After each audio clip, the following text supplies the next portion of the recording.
창세기 18장 1절부터 15절 말씀.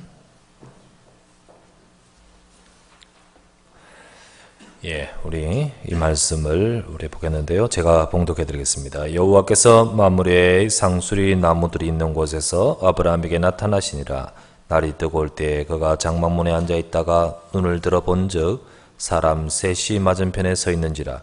그가 그들을 보자 곧 장막문에서 달려나가 영접하며 몸을 땅에 굽혀 이르되 내 주여 내가 주께 은혜를 입어 사오면 원하건대 종을 떠나 지나가지 마시옵고 물을 조금 가져오게 하사 당신들의 발을 씻으시고 나무 아래에서 쉬소서. 내가 떡을 조금 가져오리니 당신들의 마음을 상쾌하게 하신 후에 지나가소서. 당신들이 종에게 오셨음이니이다. 그들이 이르되 네 말대로 그리하라. 아브라함이 급히 장막으로 가서 사라에게 이르되 속히 고운 가루 세 쌀을 가져다가 반죽하여 떡을 만들라 하고 아브라함이 또 가축대 있는 곳으로 달려가서 기름지고 좋은 송아지를 잡아 하인에게 주니 그가 급히 요리한지라. 아브라함이 엉긴 젖과 우유와 하인이 요리한 송아지를 가져다가 그들 앞에 차려놓고 나무 아래에 모셨음에 그들이 먹으니라. 그들이 아브라함에게 이르되 네 아내 사라가 어디 있느냐? 대답하되 장막에 있나이다. 그가 이르시되 내년 이맘때 내가 반드시 네게로 돌아오리니 네 아내 사라에게 아들이 있으리라 하시니 사라가 그 뒤 장막문에서 들었더라. 아브라함과 사라는 나이가 많아 늙었고 사라에게는 여성의 생리가 끊어졌는지라. 사라가 속으로 웃고 이르되 내가 노쇠하였고 내 주인도 늙었으니 내게 무슨 즐거움이 있으리요. 여호와께서 아브라함에게 이르시되 사라가 왜 웃으며 이르기를 내가 늙었거늘 어떻게 아들을 낳으리요 하느냐. 여호와께 능하지 못한 일이 있겠느냐. 기한이 이를 때 내가 네게로 돌아오리니 사라에게 아들이 있으리라. 사라가 두려워서 부인하여 이르되 내가 웃지 아니하였나이다. 이르시되 아니라 내가 웃었느니라. 아멘. 우리 좌우에 계신 분으로 같이 우리 인사하도록 하십시다. 우리 이렇게 인사합시다. 하나님의 말씀을 나의 말씀으로 받기를 바랍니다. 인사합시다. 오늘도 이 시간에 저와 여러분이 주시는 하나님의 음성을 듣고 또 우리의 삶에 역사하시는 하나님의 능력을 한 주간도 누리고 체험하는 귀한 하루 되시고 한 주간 되시길 바랍니다. 오늘 본문의 말씀을 갖고 제목을 능하지 못한 일이 없으신 여호와라는 제목으로 14절에 보니까 여호와께 능하지 못한 일이 있겠느냐. 그래서 기한이 이를 때 내가 네게로 돌아오리니 사라에게 아들이 있을 것이다. 사라에게 아들이 있는 것은 사실은 인간적으로는 도저히 안 되는 일이고 그들 자신들도 잘 알고 있습니다. 그런데 하나님은 능하지 못한 일이 있겠느냐. 하나님은 전능하신 하나님이십니다. 그리고 그 하나님께서는 이론이 아니고 지금도 역사하시는, 교리가 아니고 지금도 우리와 함께 하시는 전능하신 하나님이십니다. 하나님에 대해서 세상 사람들은 이러쿵저러쿵 말하죠. 안 믿고 또 자기 나름대로 생각으로 이러쿵저러쿵 말합니다. 하나님은 없고 세상은 오로지 물질이 유일하다. 물질 중심이다 라고 말하는 것이 유물론이죠. 유물론. 그래서 어떤 영적 세계는 다 부인하고 오로지 물질 가지고 거기에 또 진화론이 같이 합쳐서 유물론을 말하는 그런 사람, 그런 세상의 가치관 있지요. 그리고 또는 이렇게 말합니다. 하나님에 대한 또 성경에 대한 이야기를 그거는 옛적부터 전해오는 이야기 그리고 만들어진 이야기일 뿐이다. 그것은 신화고 설화고 그런 이야기다라고 말하는 사람도 있습니다.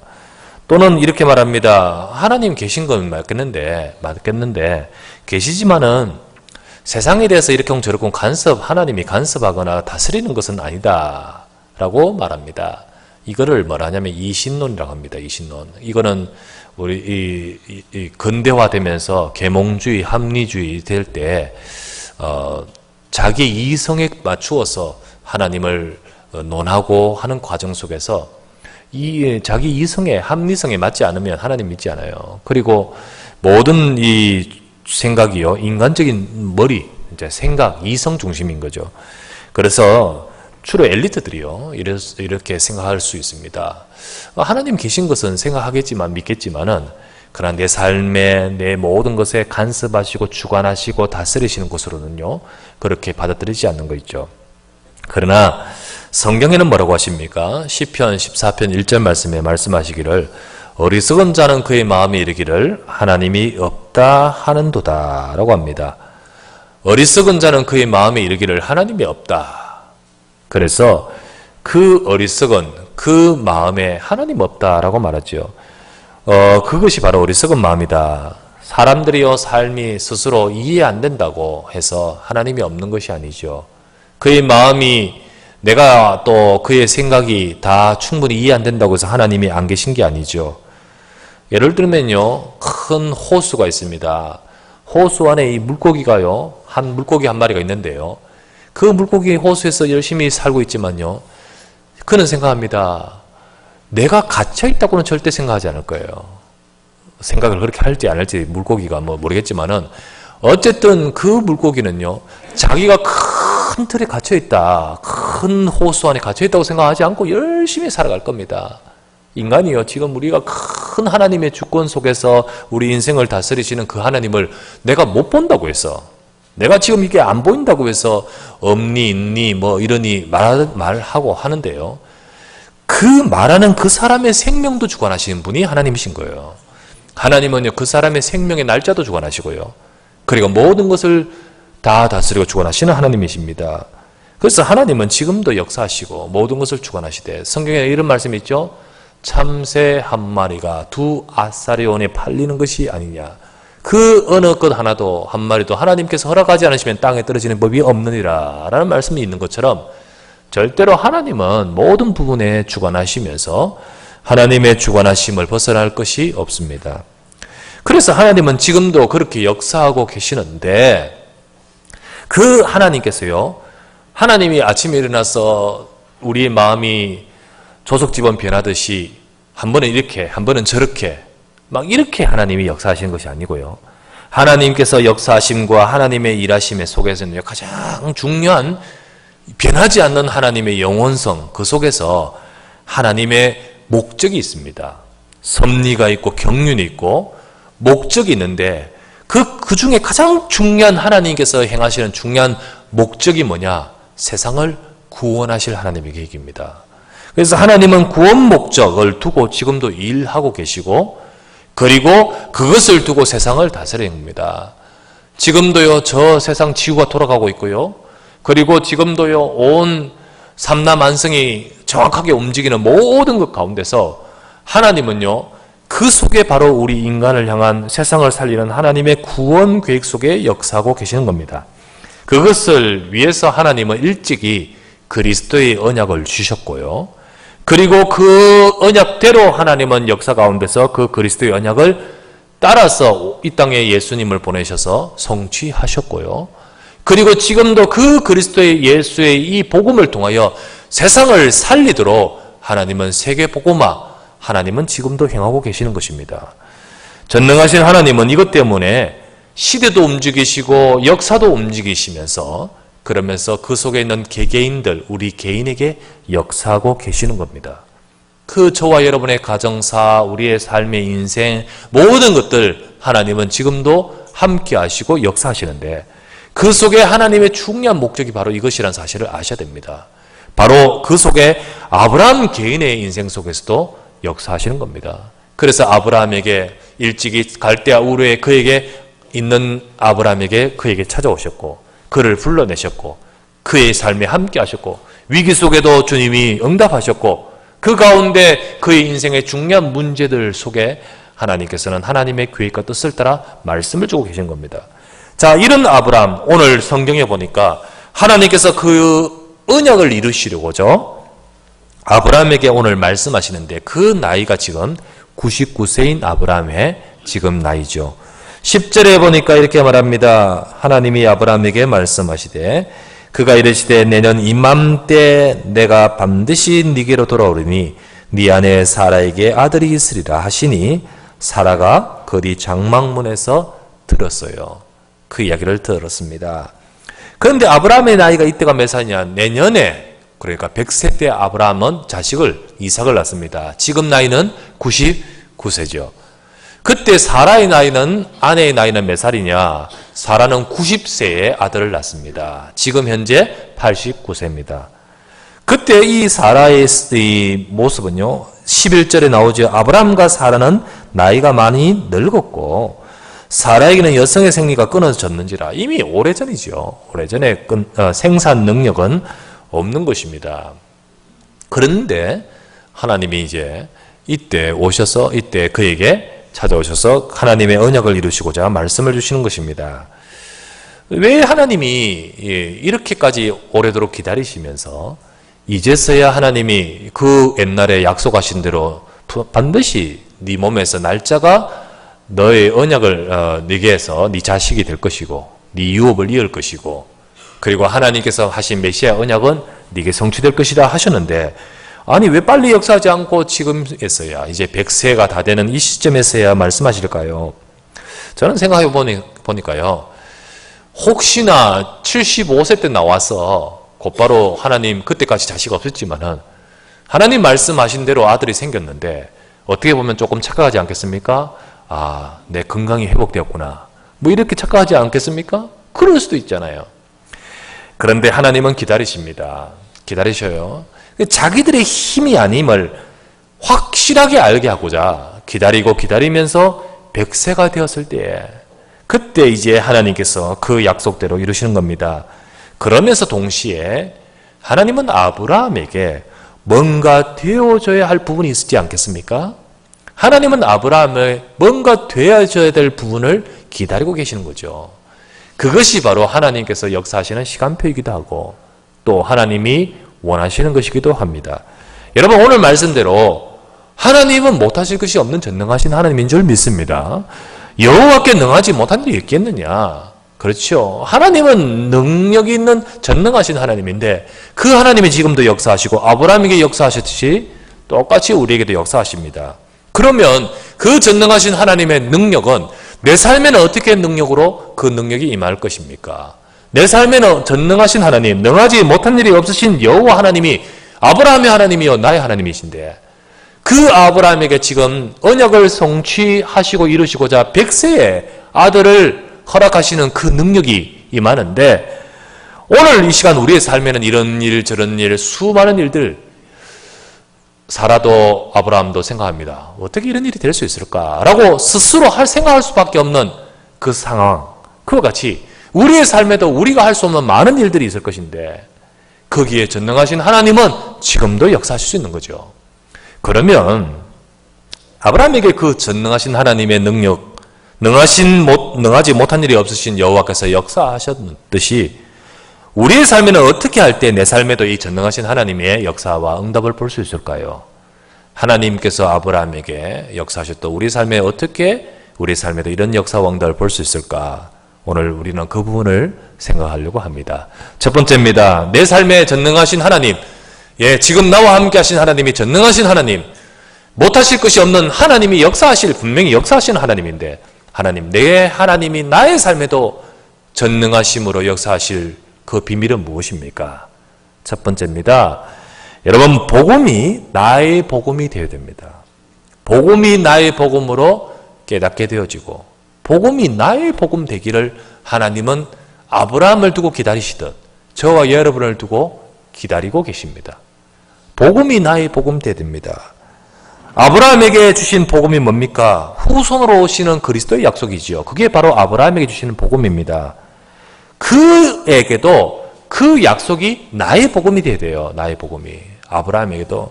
요한복음 8장 56절에 말씀하고 계십니다. 이미 예수님께서 증언하시기를 너희 조상 아브라함은 나의 때 볼 것을 즐거워하다가 보고 기뻐하였느니라 라고 하죠.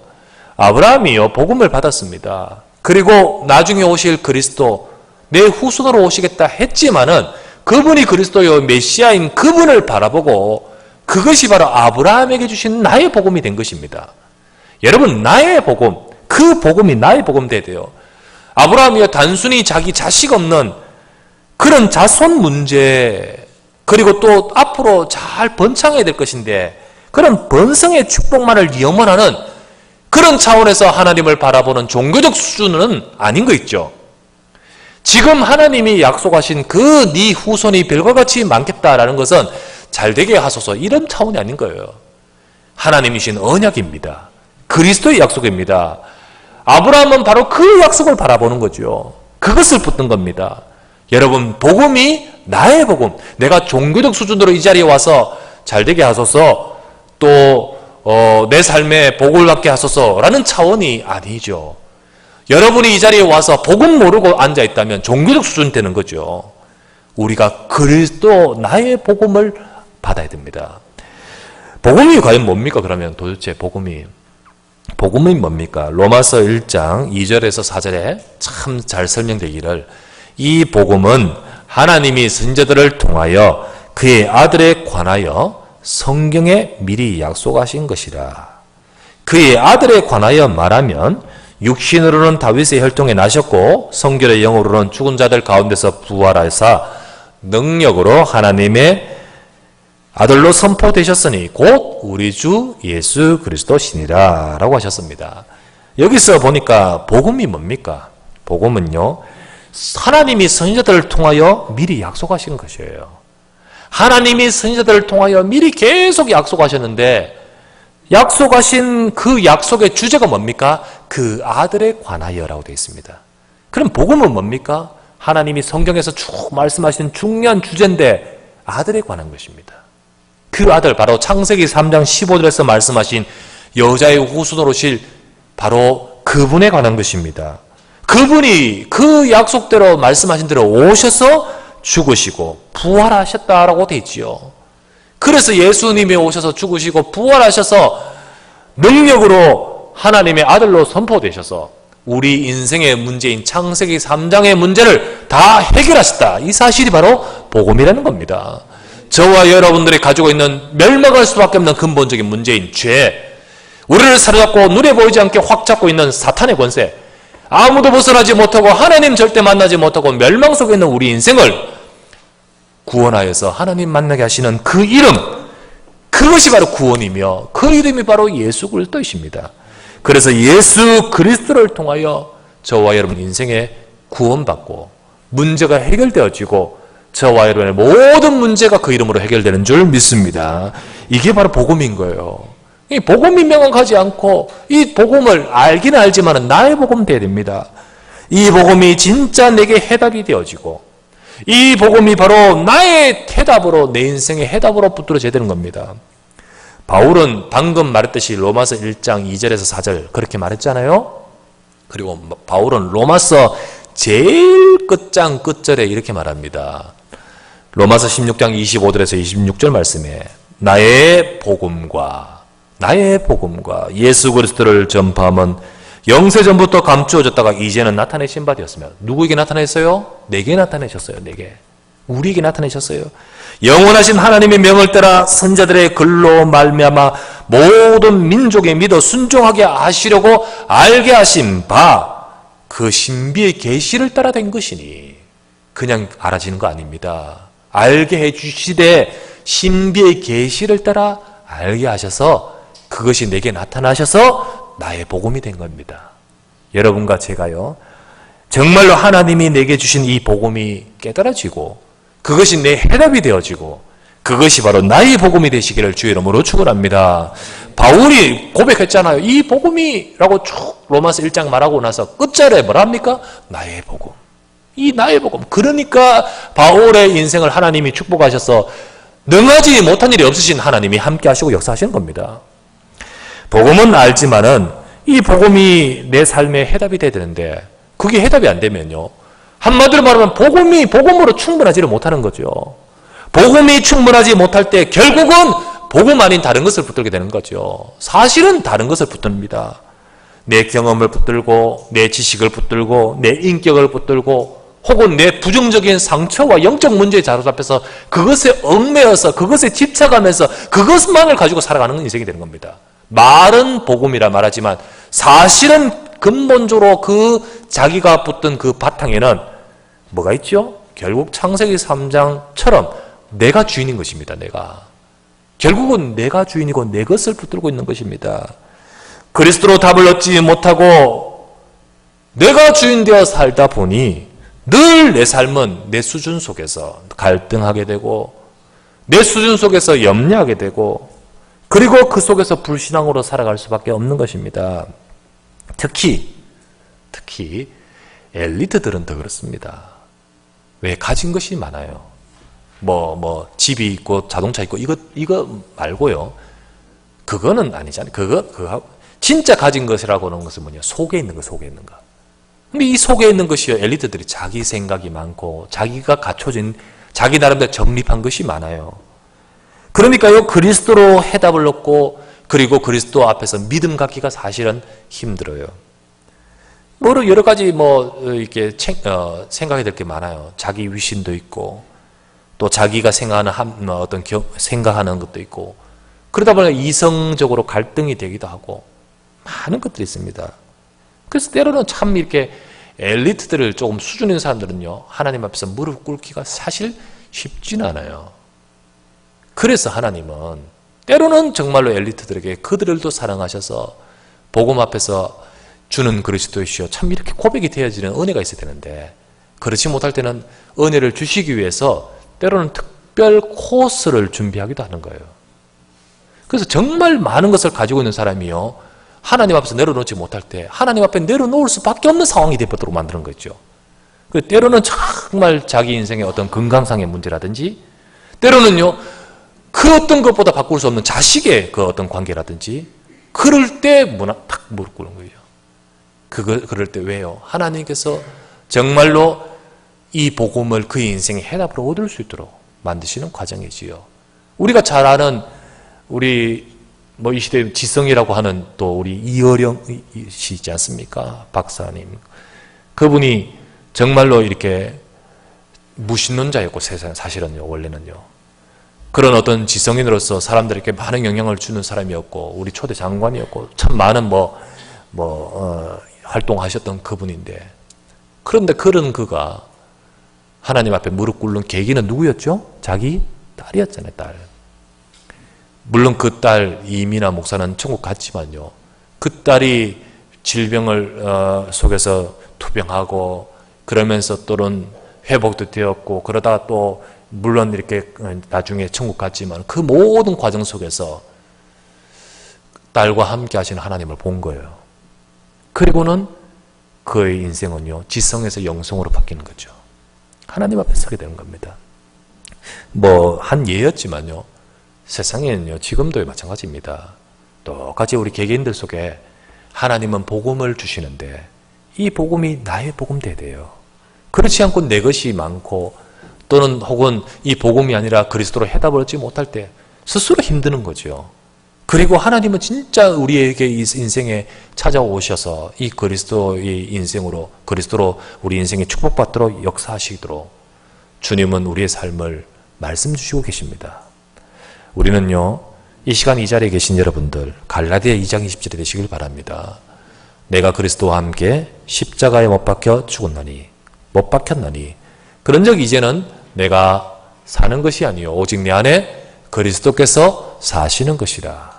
이제 내가 육체 가운데 사는 것은 나를 사랑하사 나를 위하여 자기 자신을 버리신 하나님의 아들을 믿는 믿음 안에서 사는 것이라. 여러분, 이 말을 워낙 많이 외우고 있지만 잘 의미를 잘 생각하지 못하고 혹은 그냥 이렇게 흘러가는 말씀이지만요, 여러분 한번 생각해 보십시오. 육체적인 육신의 죽음도요, 내 대신 내 대신 나를 위해서 대신 희생한 분이 있다면요, 내가 그를 위해 안 살겠습니까? 그지요? 나를 위해서 모든 것을 진짜 재산 다 버리고 나를 위해 챙겼던 사람이 있다면 내가 내 평생 그를 은인으로 모시고 안 살겠습니까? 예수님은요, 내 일생을, 내 영혼을 살리고자 스스로 자기 자신을 다 버리신 그리스도이십니다. 그분을 통하여 내가 구원받고 그분을 통하여 우리는 우리의 인생의 모든 문제에서 승리할 수 있습니다. 이 그리스도가 이제는요, 내 안에 살아계시는 거예요. 이제는 우리의 삶이 내가 아니라 그리스도가 주인 되는 삶이 되시기를 바랍니다. 아브라함이요, 하나님이 복음을 주셨는데 처음에는 그 복음 중심으로 살지 못하고 왔다 갔다 했어요. 하나님은 기다리십니다. 그의 일생에 하나님이신 이 복음이 그에게 해답이 되고 나의 복음 되길 때를 기다리신 거예요. 왜 25년 기다리셨을까요? 왜 100세까지 기다리셨을까요? 하나님은 기다리시는 이유가 있겠죠. 오늘도 저와 여러분들이요, 전능하신 하나님은 오늘 하루만 해도 모든 부분에 역사할 줄 하실 수도 있습니다. 하지만 하나님은 지금 저와 여러분들이 뭘 원하시냐? 나의 복음 되기를 원하시는 거예요. 오늘도 이 시간에 복음이 나의 복음 되시기를 주의 이름으로 축원합니다. 두 번째, 우리가 전능하신 하나님, 능하지 못한 일이 없으신 여호와께서 내 삶에 역사하시는 그 비밀을 내가 누리기 위해서 우리가 붙들어야 될 것이 두 번째, 나의 전도, 나의 선교를 찾아야 됩니다. 나의 전도, 나의 선교를 찾을 때입니다. 아브라함을 보시기 바랍니다. 전능하신 하나님이 아브라함에게 역사하는 시간표가 왔습니다. 근데 그 아브라함에게 아들을 주시는 것은 단순히 자식 없는 그 가정의 문제를 해결하는 차원이 아니에요. 아들 주시옵소서, 그런 차원이 아니잖아요. 하나님이 그 속에 그에게 아들을 주시는 것은 언약인데, 그것은 바로 세상을 구원할 하나님의 계획 속에서 아브라함 개인에게 주신 언약이며 그 아브라함 개인 인생 속에 역사하시는 하나님의 계획인 것입니다. 이것이 바로 아브라함에게 전도요, 아브라함에게 선교인 것이에요. 너로 인하여, 네 후손으로 인하여 열방이 복받게 하는 하나님의 계획인 거예요. 아브라함에게 그의 이름을 지난주 보았듯이 바꾸셨죠. 그 이름이 아브라함, 뭐죠? 열국의 아버지 아닙니까? 이게 바로 그에게 품게 하신 언약이요, 그에게 주신 품게 하신 전도 선교인 것입니다. 여러분, 내게 주신 전도 선교, 여러분에게 바로 이것이 발견되어야 됩니다. 혹 여러분에게 남다른 아픔이 있다면, 사실 사람들은요, 전부 그것만 봐요. 그 상황만 봐요. 그 문제 덩어리만 봐요. 하지만 그것을 원망하고 한탄하면서 있으면 그 아픔 속에만 들어가 있고 못 벗어납니다. 왜 그것을 주셨을까요? 그것이 하나님의 계획이, 내 인생을 주관하신다는 하나님의 계획 속에 그게 무슨 계획이 있을까요? 하나님이 나를 향하신 계획을 발견할 때 그 아픔이 축복으로 바뀌는 겁니다. 그 아픔 속에서 역사가 일어나는 겁니다. 어쩌면요, 그 아픔이 없이 살았을 인생보다 아픔이 있으면 그 아픔 속에서 하나님의 계획을 발견한 이후에는 그 인생은 더 큰 축복으로 바뀌는 거예요. 그것이 바로 하나님의 계획이요, 하나님이 우리를 향한 뜻인데, 이 속에 하나님의 계획을 뭐로 발견해야 되냐? 하나님은요, 나의 전도, 나의 선교를 찾기를 원하시는 거예요. 창세기 45장 5절 말씀에 요셉이 왜 노예로 끌려갔습니까? 그것도요, 어느 날 길 가다가 납치대가, 나쁜 놈들이 납치된 게 아니고 형들이 나를 계획하고 팔았잖아요. 어마어마한 상처와 어마어마한 인생의 정말 문제 속에 빠질 요소 아닙니까? 그런데 그 요셉이요, 그 속에서, 그 문제 속에서, 그게 현실적 지금 내 문제 아닙니까? 내가 노예로 끌려온 그 속에서 요셉은 원망, 한탄, 그리고 상처, 이게 아니고요, 하나님의 계획을 봤습니다. 그 속에 나의 전도를 찾았는 거죠. 창세기 45장 5절에 보니까 당신들이 나를 이곳에 팔았다고 해서 근심하지 마소서. 형들한테 한 말이죠. 총리가 된 형들이 이렇게 말합니다.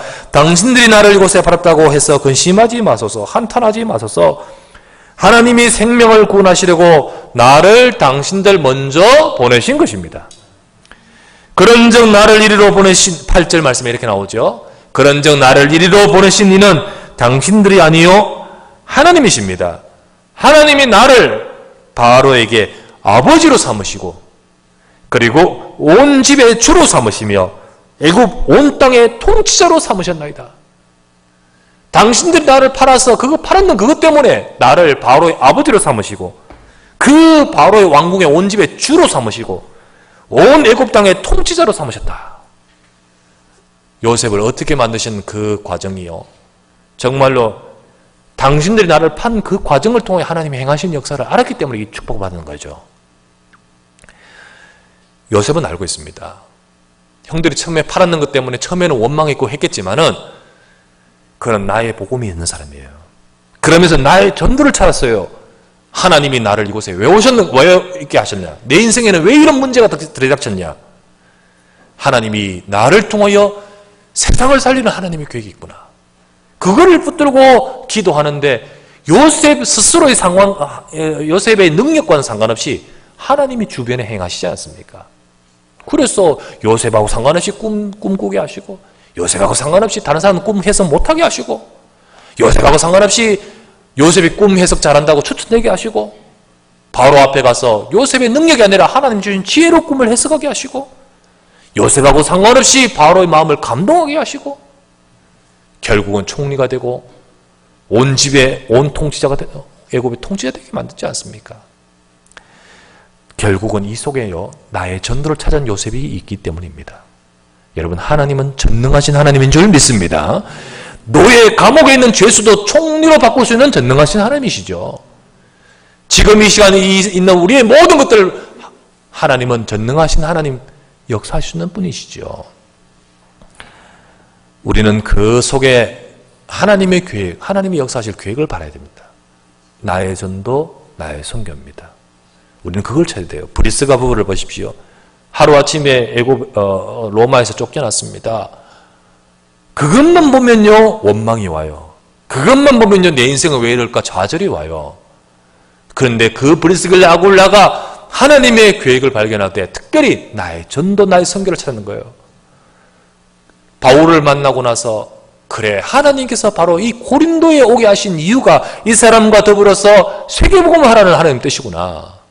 그때부터 바울을 도와 고린도를 살렸고, 바울을 따라가서 에베소와 아시아를 살렸고, 바울을 따라가서 로마를 살린 사람이 되어버렸지 않습니까?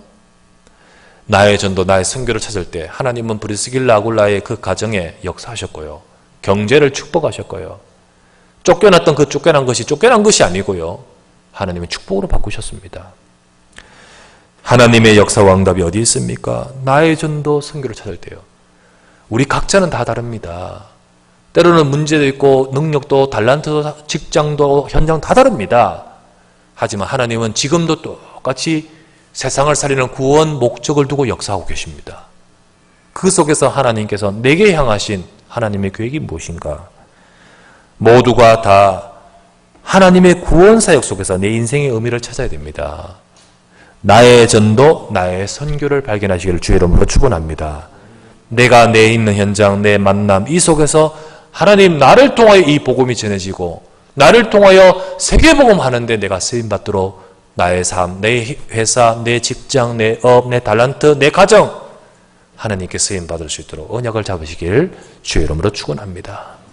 아브라함은 자신에게 단순히 내 자식 없는 자식 생기게 하소서, 이게 아니지요? 그 가정의 그 문제, 단순히 자식 문제 해결, 그게 아니잖아요. 열방이 복받게 하겠다. 그게 바로 아브라함의 전도 아닙니까? 찾으시기를 주의 이름으로 축원합니다. 세 번째, 전능하신 하나님, 능하지 못한 일이 없으신 여호와께서 아브라함에게 역사하시듯 우리에게 역사하시는 비밀이 무엇입니까? 어떻게 하면 될까요? 세 번째, 나의 기도를 누릴 때 역사합니다. 나의 기도를 누릴 때. 아브라함이 주의 사자를 만난 곳이 어디입니까? 오늘 본문에 보니까 상수리 나무입니다. 아브라함 1절에 보니까 여호와께서 마물의 상수리 나무들이 있는 곳에서 아브라함에게 나타나시니라. 이곳이 어디입니까 도대체 이곳이 바로 창세기 13장 18절에 보니까, 이에 아브라함이 장막을 옮겨 헤브론에 있는 마물의 상수리 숲으로 이르러 거주하며 거기서 여호와를 위하여 제단을 쌓았더라. 아브라함이요, 25년 전에 롯을 떠나보내고 롯이 떠나고 나서 하나님이 주셨던 그 붙던 약속을, 하나님의 약속을 잡고 단을 쌓았던 그 예배의 장소가 바로 이곳입니다. 그는 거기서 장막을 치고 거기서 거주하면서 거기서 언약 잡고 거기서 기도의 비밀을 누렸던 곳이 바로 이곳입니다. 이게 바로 아브라함이 예배의 비밀이요, 아브라함이 기도의 비밀인 것이에요. 그래서 아브라함 개인의 예배와 아브라함 개인의 기도의 비밀이 바로 여기 있죠. 여러분, 나의 기도의 비밀이 있어야 됩니다. 나의 기도의 비밀. 내 삶이 물론 주일날 예배 참석함으로써 이 시간 예배가 나의 예배가 돼야 되고요. 그러면서 뭐 억지로 끌려와서 혹은 하지 않으면 안 되어서 이런 차원이 되어서는 안 되죠. 정말 나의 예배 되시기를 주의 이름으로 축원합니다. 이 시간 하나님 앞에 예배하며 이 시간 하나님 앞에서 하나님을 만나는 나의 인생의 중요한 응답받는 시간 되셔야 돼요. 그러면서 이 여러분의 삶의, 우리의 삶의 현장에서 하나님과 교통하고 하나님 앞에 설 수 있는 나의 기도를 우리 가져야 됩니다. 오늘 그 아브라함이 있는 그 상수리 나무로 여호와께서 또 주의 사자가 찾아왔습니다. 만났습니다. 주의 사자가 뭡니까? 주의 사자.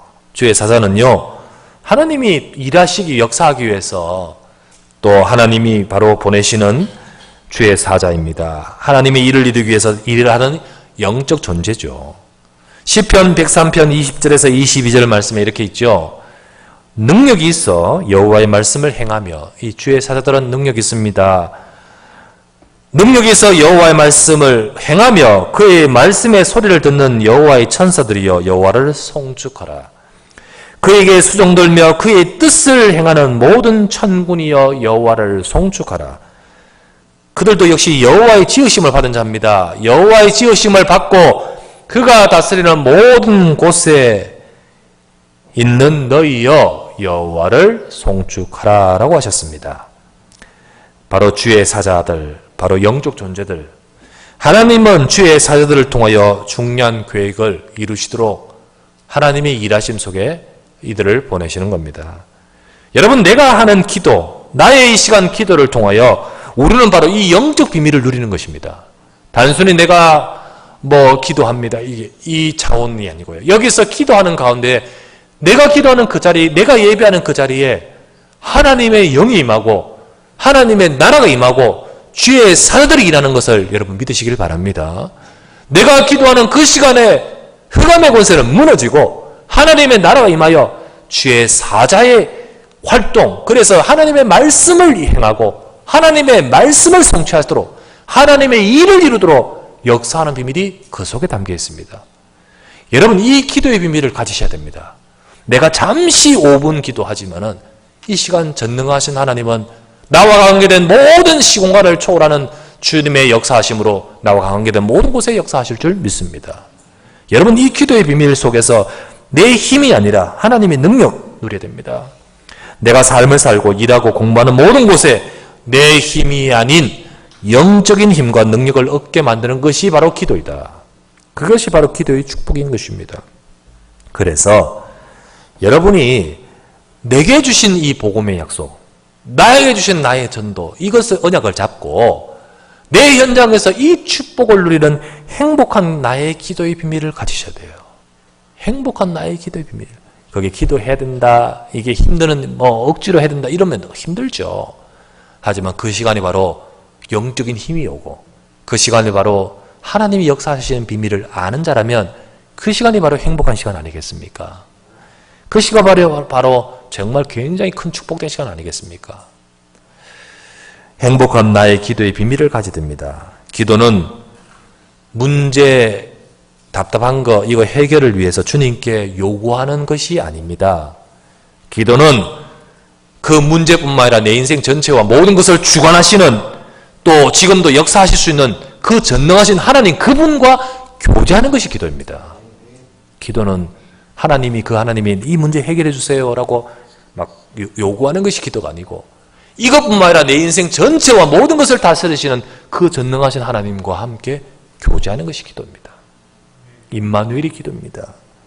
그래서 문제가 있든 없든 여러분 삶에 정말 순간순간 하나님의 언약을 잡고 누리는 행복한 기도의 비밀 되시기 바랍니다. 아침에 여러분들이 시작하면서 조금만 하나님의 말씀을 묵상하시고 기도해 보십시오. 아침에 시작하시면서 조금만 내게 주신 하나님의 말씀, 기도 수첩이든지 혹은 주일날 강단에 또 설교의 본문이든지 그 말씀을 조금만 여러분 노트에 적었던 그 내용이라도 말씀을 되새겨 보시고 묵상하시면서 오늘 하루도 주님께서 이 말씀 따라서 내 삶을 승리케 하소서 기도하십시오. 오후 시간, 낮 시간에 바쁘잖아요. 시간 기회 있으면 하시고 기회 없다면 생각으로 조금만 기도해 보십시오. 그 자체가 얼마나 소중한지 몰라요. 생각이 팍팍 지나기 때문에 시간은 얼마 안 되겠지만은 짧게라도 그렇게 기도해 보십시오. 밤에는 정리하는 시간입니다. 그죠? 밤에는 정리하는 시간. 밤에는 집중으로 기도하면 치유받는 시간입니다. 하루 가운데서 응답도 정리하지만 하루 가운데 문제도 있잖아요. 그 문제를 끌어안고 잠자리에 들면 어떻게 되죠? 그 속상한 일 끌어안고 잠자리에 들면 어떻게 되죠? 꿈자리 시끄러워요. 그죠? 성경에는 뭐라고 하셨습니까? 에베소서 4장 25절 26절에 그렇게 되어 있죠. 26절부터 27절인가? 분을 내어도 죄를 짓지 말며 해가 지도록 분을 품지 말고 그리고 뭐라 되죠? 마귀에게 틈을 주지 말라. 여기 뭐랬죠? 분을 내어도 죄를 짓지 말며 그 해가 지도록 분을 품지 말고 이 말은 그 다음 날까지 잠자리까지 그 다음 날까지 끌고 가면 안 되죠? 이 말은 뭡니까? 밤에 우리가 정리되는 시간이 필요한 거예요. 그죠? 이 밤에 우리가요 뭐로 정리합니까? 일기서란 말입니까? 예, 그것도 쓰면 좋겠지만 더 중요한 건요 하나님 앞에 정리가 필요한 거예요. 하나님 앞에 기도하며 응답을 정리도 하고 혹은 속상한 일 문제들 그걸 가지고요 꽁 해가지고 그 다음 날도 시작하면서 아침에 일어나자마자 꽁으로 시작하면요 아니잖아요. 그래서 그렇게 되면 우리 영적 상태가 안 좋아요. 그래서 지난번도 말했죠.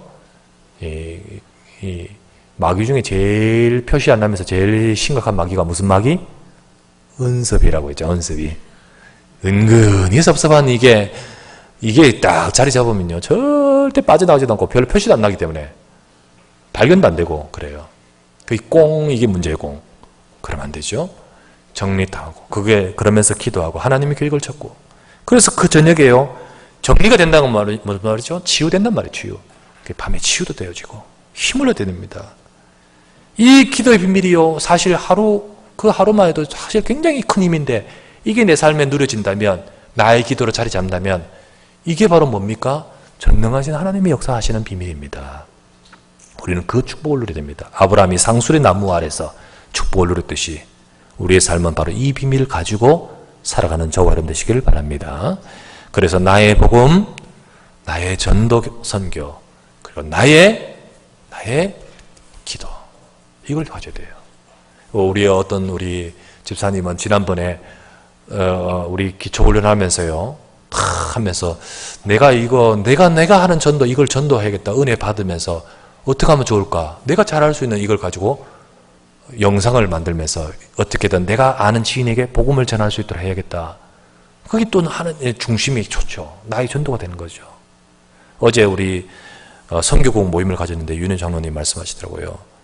우리 여름에 우리 청년들, 대학생들 선교국 중심으로 같이 가는 선교 거기에서요 사실은 그쪽 지역에 한번 우리 갔다 오고 2년차 갔다 왔는데 역사가 계속해서 일어난대요.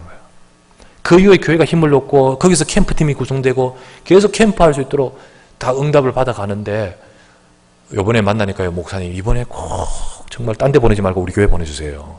우리 지역에 보내주세요. 고백한 거 있죠. 그런데 사실 추석 명절 기간에 사실은 쉽지 않은데 다녀오시는 그런 중심 중요하죠. 그래 우리 유장로님 그래 말씀하시더라고요. 작년 딱 갔다 온 후부터 내년 올해 2015년 가기 위해서 매달 적금 넣었다는 거죠. 그 적금 넣으면서 계속해서 넣고 있다는 거예요. 우리 정복기 권사님 두 분 다. 결국은 기도가 담기고 나의 선교가 되는 거 아니겠습니까? 우리는 머나먼 선교 이야기 되지 말고 머나먼 누구의 전도 이야기 되지 말고 나의 전도가 되셔야 됩니다. 제가 이야기를 쭉 들어보니까 우리 홍도선 집사님 늘 병원 현장에서 눕혀놓고 하면서 조금 진단하고 예수님 전하고 매주 그런 응답을 받으니까요. 이게 얼마나 피곤한지 아십니까? 이거 누르는데. 그런데 힘이 나니까요. 더 진하게 눌러줄 수 있고요. 더 진하게 치료가 될 수 있죠. 하나님 축복하실 겁니다. 귀한 여러분 하나님은요. 능하지 못한 일이 없으신 여호와인 줄 믿습니다. 이 축복과 이 응답을 우리 모두가 누리는 우리 사랑하는 주의 백성들 나의 복음, 나의 전도, 나의 기도의 비밀을 가지는 우리 모두가 되시기를 주의 이름으로 축원합니다. 하나님 감사를 드립니다. 오늘도 이 시간에 주의 사랑하는 종들이 이 시간 예배하면서 주의 말씀을 붙들고 전능하신 하나님, 능하지 못한 일이 없으신 하나님, 아브라함에게 역사하셨던 하나님 똑같이 우리의 삶에도 역사하실 줄 믿습니다. 하나님 어떻게 그것이 가능하겠습니까? 라고 사라가 웃고 있을 때 여호와께 능하지 못한 일이 있겠느냐. 예, 하나님, 내 생각에는 도저히 안 될 것 같은 우리의 모든 삶에도 전능하신 하나님은 역사하실 수 있는 분이십니다. 하나님께서는 이 시간 나의 복음 되기를 원하시고 나의 전도 찾기 원하시고 나의 기도 누리기를 원하시는 줄 믿습니다. 이 축복이 우리의 삶에 우리 고스란히 응답을 받으면서 하나님이 역사하시는 능력을 체험하는 우리 성도들 되도록 인도하여 주시옵소서. 감사드리고 우리 구주 예수 그리스도 이름으로 간절히 기도드리옵나이다. 아멘.